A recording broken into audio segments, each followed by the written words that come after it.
حدیث نمبر 4722 حضرت ابن عمر رضی اللہ تعالیٰ عنہ فرماتے ہیں، میں نے غزوہ احد میں اپنے آپ کو رسول اکرم صلی اللہ علیہ وسلم کی خدمت میں پیش کیا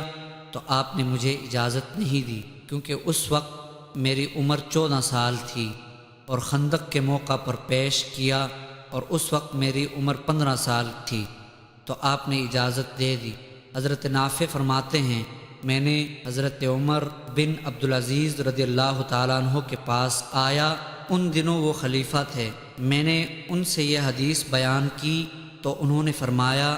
یہ صغیر اور کبیر کے درمیان حد ہے۔ چنانچہ انہوں نے اپنے عاملوں کو لکھا کہ جو شخص 15 سال کا ہو اس کا حصہ مقرر کریں، اور جو اس سے کم عمر کا ہو اس کو بچوں میں شمار کریں۔ حدیث نمبر 4723 ایک اور سند سے یہ حدیث مروی ہے، اس میں ہے کہ میں 14 سال کا تھا تو حضور علیہ الصلوۃ والسلام نے مجھے چھوٹا قرار دیا۔